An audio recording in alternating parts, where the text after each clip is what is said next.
Hello everyone. आज हम पढ़ने जा रहे हैं रूट वर्ड लॉजिक। ठीक है, वो कैब में जो कि बहुत हेल्प करता है हमारी।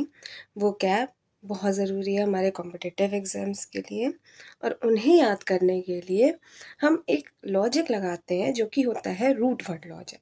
सीखते हैं हम कैसे हम ये रूट लॉजिक अप्लाई कर सकते हैं। एक छोटा सा रूट वर्ड होता है, जैसे एक रूट मतलब एक शाखा होती है किसी चीज़ की, एक बेसिक जड़ जो होता है किसी भी चीज़ का। ठीक है, जैसे प्लांट्स के रूट आप जानते हो, वैसे ही एक बेसिक होता है, उससे फिर कई सारी चीज़ें निकलती हैं। तो वैसे ही हमारे रूट वर्ड लॉजिक में एक छोटा सा वर्ड होता है, उसका एक मीनिंग होता है। ठीक है, उससे रिलेटेड हमारे कई सारे वर्ड्स निकल के आते हैं। ये इसलिए मैं पढ़ा रही हूँ क्योंकि ये बहुत ईजी हो जाता है वो कैब याद करना। कई सारे वो कैब्स आप एक बार में याद कर सकते हो इससे। ठीक है, चलिए हम देखते हैं कैसे हम कर सकते हैं इसे। ऑल्ट ऑल्ट रूट वर्ड का मतलब होता है अदर।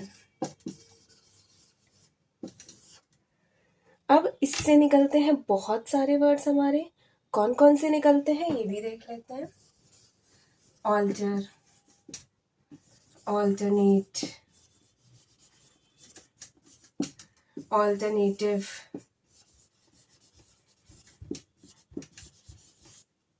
ऑल्टर ईगो, ऑल्ट्रुइज्म,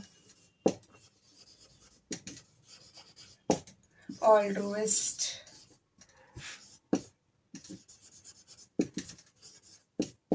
और कौन से निकलते हैं आपको पता है? Alter, alternate, alternative, alter ego, altruism, altruist, और एनी गेसेस?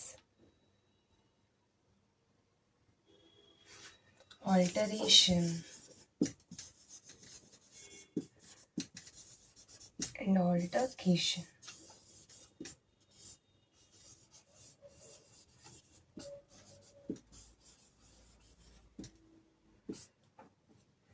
ठीक है, ऑल्ट रूट वर्ड का मतलब होता है अदर। ठीक, अब पहला हम देख लेते हैं ऑल्टर। जैसे कि आप सभी लोग जानते हो ऑल्टर का मतलब क्या होता है? चेंज। ठीक है, एक चीज से दूसरे में परिवर्तन होना। अदर होता है इसका मतलब एक चीज से अदर में परिवर्तन हो जाना। ठीक है, चेंज। ऑल्टरनेट का मतलब कोई जानता है क्या? इसका मतलब होता है to choose one skip other. एक को छोड़ दिया, दूसरे को चूज किया, तीसरे को छोड़ दिया, चौथे को चूज किया। ठीक है, choose one skip other, other. Alternative का मीनिंग क्या होता है? I have no alternative to this dress.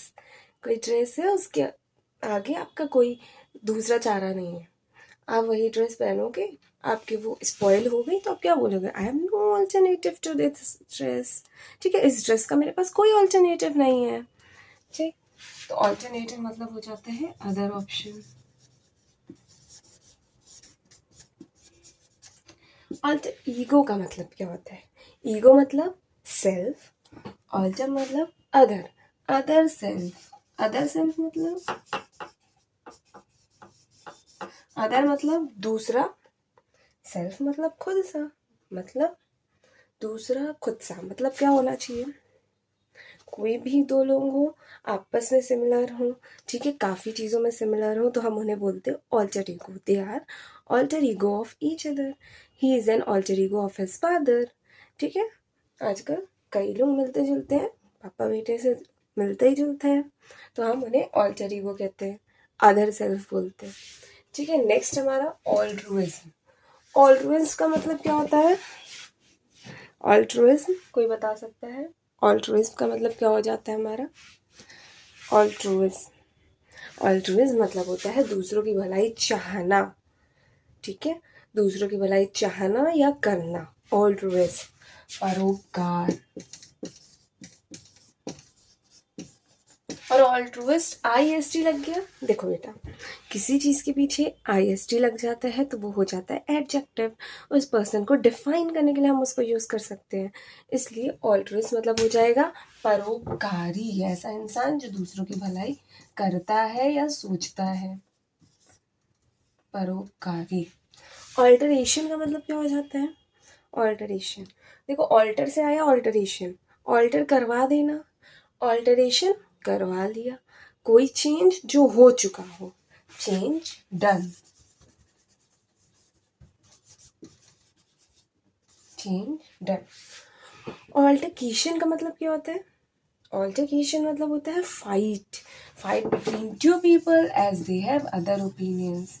इस रूट वर्ड लॉजिक के थ्रू याद करने के लिए इस पूरे चीज को लिखना, fight between two people as they have other opinions. दो लोगों में लड़ाई हुई क्योंकि उन